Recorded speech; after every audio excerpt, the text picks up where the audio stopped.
나는 이제 어떻게 살아야 할까? 김정희 할머니는 창밖으로 떨어지는 단풍잎을 바라보며 깊은 한숨을 내쉬었다. 30년을 함께 살았던 남편이 갑작스러운 심장마비로 세상을 떠난 지도 어느덧 6개월. 아직도 매일 아침 옆자리가 텅 비어 있는 것을 보면 가슴 한켠이 아려온다. 젊었을 때는 중학교 국어교사로 일하다 정년 퇴직을 했고, 남편은 작은 문구점을 운영하며 두 아이를 키워냈다. 큰딸은 캐나다로 이민을 가서 살고 있고, 아들은 분당에서 직장 생활을 하며 바쁜 나날을 보내고 있다. 어머니, 저희랑 같이 사시는 게 어떠세요? 아들 민수가 주말마다 찾아올 때면 항상 하는 말이다. 하지만 정희 할머니는 매번 고개를 저었다. 아들 내외도 맞벌이를 하느라 바쁜데다 중학생, 초등학생인 손주들까지 있어 정희 할머니가 들어갈 자리는 없어 보였다. 난 아직 혼자서도 잘 살 수 있어. 걱정하지 마. 겉으로는 그렇게 말했지만 사실 정희 할머니도 불안했다. 얼마 전부터 무릎 관절염이 심해져서 장을 보러 가는 일도 힘겨워졌다. 요즘은 스마트폰으로 배달 주문을 하는 것도 배웠지만 매번 젊은 배달원들에게 미안한 마음이 들었다. 양로원이나 요양원을 알아보자니 그곳에서의 단체 생활은 상상만 해도 답답했다. 30년 넘게 교단에 서며 자유롭게 살아온 그녀에게 정해진 시간에 맞춰 생활하는 것은 큰 스트레스일 것 같았다. 간병인을 고용하자니 연금으로는 감당하기 어려운 금액이었다. 남편이 남긴 보험금이 있긴 했지만 그마저도 언제까지 버틸 수 있을지 걱정이었다. 이대로는 안 되겠어. 정희 할머니는 책상 서랍을 열어 오래된 다이어리를 꺼냈다. 그동안 써왔던 일기장을 펼쳐보니 지난 6개월간의 고민과 걱정이 고스란히 담겨 있었다. 하지만 오늘은 새로운 결심을 할 때였다. 나의 노후는 내가 직접 설계해야겠어. 창밖의 단풍잎들이 바람에 흩날리는 것을 보며 정희 할머니는 펜을 들었다. 새로운 삶의 방식을 찾아 나서기 위한 첫걸음을 내딛기로 한 것이다. 아파트 단지 안작은 공원에서 정희 할머니는 매일 아침 산책을 하는 것이 일과였다. 쌀쌀한 가을바람이 불어오는 어느 날 아침, 평소와 같이 공원을 거닐던 중벤치에 앉아있는 낯선 할머니를 발견했다. 어머, 박순자 선생님. 정희 할머니의 눈이 커졌다. 30년 전 같은 학교에서 근무했던 동료, 교사였다. 수학을 가르쳤던 박순자 선생님도 정희 할머니를 알아보고는 반갑게 자리에서 일어났다. 정희 선생님, 이런 곳에서 만나다니 정말 반갑네요. 두 사람은 그 자리에서 한참을 이야기를 나눴다. 박순자 할머니는 2주 전에 이 아파트로 이사 왔다고 했다. 남편과 사별한 지 5년, 혼자 살던 큰 집을 정리하고 이곳으로 왔단다. 저는 요즘 재미있는 실험을 하고 있어요. 박순자 할머니가 신이 난 듯 이야기를 시작했다. 실험이요? 네, 저희 동에 비슷한 처지의 할머니들이 셋 있는데 우리끼리 품앗이 같은 걸 하고 있어요. 한 명은 요리를 잘하고 또 한 명은 운전을 할 수 있고 저는 영어를 가르칠 수 있거든요. 정희 할머니는 호기심 어린 눈으로 이야기를 들었다. 박순자 할머니의 설명에 따르면 요리를 잘하는 이영숙 할머니가 일주일에 3번 다 같이 먹을 반찬을 만들고 운전할 수 있는 최미영 할머니는 장복이나 병원 갈 때 차량 지원을 해준다고 했다. 박순자 할머니는 그 대신 할머니들의 손주들에게 영어를 가르쳐 주는 것이었다. 다들 각자의 특기가 있잖아요. 그걸 서로 나누면서 도움도 주고받고 외롭지도 않고 요양원에 가는 것보다 훨씬 좋아요. 정희 할머니는 잠시 생각에 잠겼다. 자신도 국어를 가르칠 수 있고 손재주도 좋아 뜨개질도 잘하는데 혹시 한 명 더 끼워 주실 수 있을까요? 박순자 할머니의 눈이 반짝였다. 당연하죠. 정희 선생님이라면 더할 나위 없쇼. 우리 오늘 저녁에 다 같이 모이는데 한번 오세요. 이영숙 씨가 만든 김치찌개가 얼마나 맛있는지 몰라요. 처음으로 정희 할머니의 입가에 밝은 미소가 번졌다. 남편이 떠난 후 처음으로 가슴이 따뜻해지는 것을 느꼈다. 저녁 6시 1103동 5층에 있는 이영숙 할머니의 집에는 맛있는 김치찌개 냄새가 가득했다. 정희 할머니는 약속 시간보다 10분 일찍 도착해 초인종을 눌렀다. 어서 오세요, 정희 선생님. 박순자 할머니가 반갑게 맞이했다. 안으로 들어서자 아담한 거실에는 이미 3명의 할머니들이 둘러앉아 있었다. 우리 새로운 식구 소개할게요. 전직 국어 선생님이셨던 김정희 선생님이에요. 요리사 출신인 이영숙 할머니는 앞치마를 두르고 있었다. 그녀의 집은 깔끔하면서도 아늑했고 주방에서는 김치찌개가 보글보글 끓고 있었다. 아이고, 선생님이셨군요. 저는 30년 동안 호텔 주방에서 일했어요. 이제는 혼자 살면서 가끔 우리 모임 친구들 밥이나 해주고 있죠. 운전을 담당하는 최미영 할머니는 은행에서 지점장으로 일하다 퇴직했다고 했다. 그리고 마지막 한 명, 조용히 앉아있던 황혜정 할머니는 간호사 출신이었다. 혜정 씨는 우리 건강 지킴이에요. 혈압 재는 것부터 약 복용하는 것까지 다 챙겨주시죠. 박순자 할머니가 설명했다. 저녁 식사가 시작되자 이영숙 할머니의 솜씨에 모두가 감탄했다. 특히 김치찌개는 정희 할머니가 지금까지 먹어본 것 중 최고였다. 우리가 어떻게 지내는지 자세히 설명해 드릴게요. 최미영 할머니가 이야기를 시작했다. 매주 월요일은 제가 차로 대형마트에 다 같이 장을 보러 가요. 수요일에는 병원에 가시는 분들 모시고 가고요. 이영숙 씨는 화요일과 금요일에 우리 모두의 반찬을 만들어 주시죠. 박순자 선생님은 목요일에 손주들 영어 과외를 해 주시고요. 황혜정 할머니가 덧붙였다. 저는 매일 아침 순회하면서 건강 체크를 해요. 혈압, 혈당 같은 거요. 정희 할머니는 숟가락을 들다 말고 잠시 생각에 잠겼다. 그럼 제가 할 수 있는 일은 정희 선생님은 국어 선생님이셨으니까 우리 손주들 논술 지도도 해 주실 수 있잖아요? 요즘 논술이 얼마나 중요한데요. 이영숙 할머니가 반갑게 말했다. 그리고 전에 뜨개질도 잘하신다고 하셨죠. 겨울이 다가오는데 우리 모두한테 목도리 하나씩 뜨개질해 주세요. 박순자 할머니가 웃으며 말했다.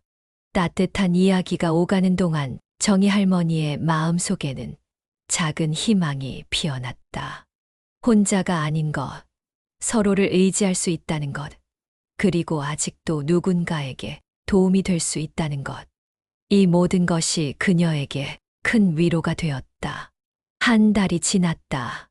정희 할머니의 일상은 완전히 달라졌다. 매주 화요일과 목요일 오후 3시, 그녀의 집은 초등학생과 중학생들의 웃음소리로 가득했다. 이영숙 할머니의 손녀 서연이와 최미영 할머니의 손자 준호는 정희 할머니의 논술 수업을 들으러 왔다가 종종 저녁까지 남아 이야기꽃을 피웠다. 할머니, 제가 쓴 글 어때요? 이번에는 잘 썼죠. 서연이가 자신의 글을 자랑스럽게 내밀었다. 그래, 지난번보다 훨씬 좋아졌어. 특히 비유법을 사용한 부분이 아주 인상적이구나. 정희 할머니는 진심으로 기뻤다. 아이들을 가르치는 일은 그녀에게 새로운 활력을 주었다. 저녁이 되자 이영숙 할머니가 만든 반찬이 담긴 도시락이 배달되었다. 오늘은 황혜정 할머니가 직접 가져왔다. 정희 선생님, 오늘 혈압은 어떠세요? 아침에 체크했을 때보다 좀 안정된 것 같아요. 황혜정 할머니는 항상 꼼꼼하게 건강을 체크했다. 덕분에 요즘은 훨씬 좋아요. 아침마다 혜정 씨가 와서 체크해 주니까 마음도 든든하고. 갑자기 정희 할머니의 전화가 울렸다. 캐나다에 사는 큰딸이었다. 엄마, 요즘 어떻게 지내세요? 많이 힘드시죠? 아니야, 요즘은 정말 재미있게 지내고 있어. 새로운 친구들도 생기고. 정희 할머니는 딸에게 자신의 달라진 일상을 신나게 이야기했다. 엄마가 그렇게 활기차신 걸 보니 저도 마음이 놓여요. 사실, 엄마 혼자 계시는 게 너무 걱정됐거든요. 통화를 마친 후 정희 할머니는 창가에 놓인 뜨개질감을 집어들었다. 5개의 목도리가 거의 완성되어 가고 있었다. 각자의 개성을 담아 서로 다른 무늬와 색으로 짜고 있었다. 박순자 할머니의 목도리는 단정한 베이지색으로, 이영숙 할머니는 따뜻한 오렌지색으로, 최미영 할머니는 차분한 남색으로, 황혜정 할머니는 부드러운 연보라색으로, 그리고 자신의 것은 밝은 하늘색으로. 문득 정희 할머니는 깨달았다. 나이 들어 혼자가 된다는 것이 반드시 외롭고 쓸쓸한 것만은 아니라는 것을. 오히려 새로운 인연을 만나고 서로를 이해하고 돕는 과정에서 더 풍성한 삶을 만들어갈 수 있다는 것을. 창밖으로 저녁 노을이 물들고 있었다. 정희 할머니의 마음속에는 따뜻한 겨울을 맞이할 준비가 차곡차곡 쌓여가고 있었다. 겨울이 깊어가던 어느 날, 아파트 관리사무소로부터 한 통의 전화가 왔다. 김정희 선생님, 저희가 듣기로는 선생님들께서 특별한 시니어 공동체를 만드셨다고 하던데요. 다음 주 주민회의 때 좋은 사례로 소개해도 될까요? 정희 할머니는 깜짝 놀랐다. 그들의 소소한 일상이 이렇게 주목받을 일인가 싶었다. 하지만 박순자 할머니는 이를 긍정적으로 받아들였다. 우리처럼 혼자 사는 어르신들이 얼마나 많아요? 우리의 경험이 다른 분들에게도 도움이 될 수 있을 거예요. 게다가 우리 모임이 어떤 의미가 있는지 함께 나누면 좋을 것 같아요. 주민회의 당일 커뮤니티 센터는 예상보다 훨씬 많은 주민들로 가득 찼다. 정희 할머니는 떨리는 마음으로 발표를 시작했다. 우리는 이것을 무지개 다리 프로젝트라고 부르기로 했습니다. 각자 다른 색깔을 가진 우리가 모여 하나의 다리를 만들어가는 것처럼요. 처음에는 그저 외롭지 않게 살아보자는 생각으로 시작했습니다만, 청중석에는 특히 노년층의 주민들이 많았다. 그들의 눈빛에서 깊은 관심이 느껴졌다. 정희 할머니는 천천히 하나하나 그들의 이야기를 풀어나갔다. 우리는 서로의 장점을 나누며 살아갑니다. 최미영 씨는 운전이 가능해서 병원에 가야 하는 분들의 발이 되어주죠. 이영숙 씨는 맛있는 반찬을 만들어 나눕니다. 박순자 선생님은 영어를 가르치시고 황혜정 씨는 건강관리를 도와줍니다. 저는 아이들에게 글쓰기를 가르치고 있고요. 잠시 숨을 고른 정희 할머니는 계속했다. 처음에는 5명이 전부였지만 이제는 서로를 돕는 일이 일상이 되었습니다. 누군가 아프면 함께 걱정하고 기쁜 일이 있으면 함께 기뻐합니다. 명절에도 외롭지 않습니다. 우리끼리의 작은 명절 잔치를 열어 음식도 나누고 이야기도 나누니까요. 발표가 끝나자 뜨거운 박수가 터져 나왔다. 여러 질문이 쏟아졌다. 저도 참여하고 싶은데 어떻게 하면 될까요? 다른 동에서도 이런 모임을 만들 수 있을까요? 우리 동네 전체로 확대할 수는 없을까요?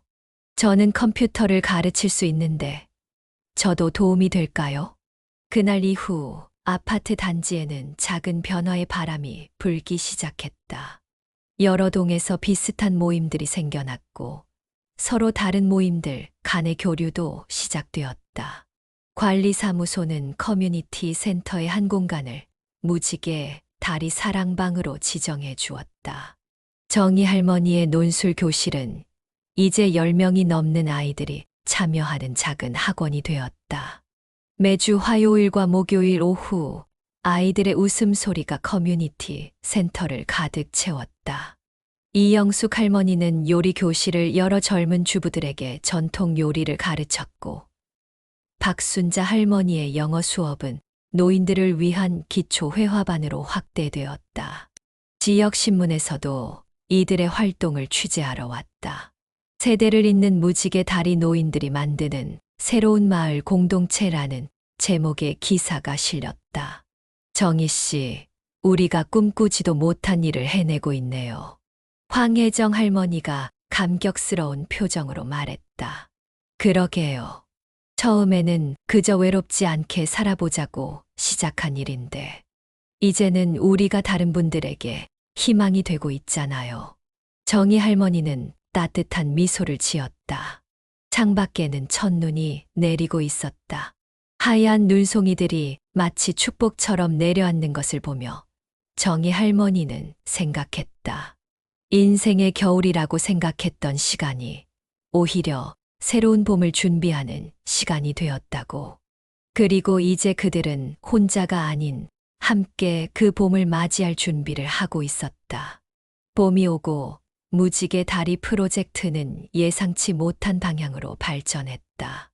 지역 방송국에서 이들의 이야기를 다큐멘터리로 제작하겠다는 제안이 들어온 것이다. 어머나, 우리같이 평범한 노인들의 이야기를 방송에서 다룬다고요? 이영숙 할머니는 놀란 표정이었다. 평범하지 않아요. 우리가 만든 이 작은 변화가 얼마나 특별한 것인지 이제야 알겠어요. 최미영 할머니가 힘주어 말했다. 다큐멘터리 촬영이 시작되었다. 카메라는 그들의 일상을 담았다. 정희 할머니의 논술 교실에서 아이들과 소통하는 모습, 이영숙 할머니의 요리 교실에서 젊은 엄마들과 함께 웃는 모습, 황혜정 할머니가 주민들의 건강을 체크하는 모습까지. 특히 인상적이었던 것은 세대 간의 자연스러운 교류였다. 아이들은 할머니들에게 스마트폰 사용법을 가르쳐주고, 할머니들은 아이들에게 인생의 지혜를 나누었다. 우리 동네가 이렇게 달라질 수 있다니 정말 놀랍네요. 한 젊은 주부가 인터뷰에서 말했다. 예전에는 그저 지나치기만 했던 어르신들이 이제는 우리 아이의 선생님이고 인생 선배님이 되었어요. 방송이 나간 후 전국 각지에서 문의 전화가 쏟아졌다. 어떻게 시작하셨나요? 우리 지역에서도 이런 모임을 만들 수 있을까요? 복지부에서도 관심을 보였다. 노인 자립 공동체 시범 사업이라는 이름으로 이들의 모델을 전국으로 확대하는 방안을 검토하기 시작했다. 어느 날 저녁 정희 할머니의 집에서 모임이 열렸다. 이제는 10명이 넘는 회원들이 참석했다. 정희 선생님, 덕분에 우리 모두가 달라졌어요. 박순자 할머니가 말했다.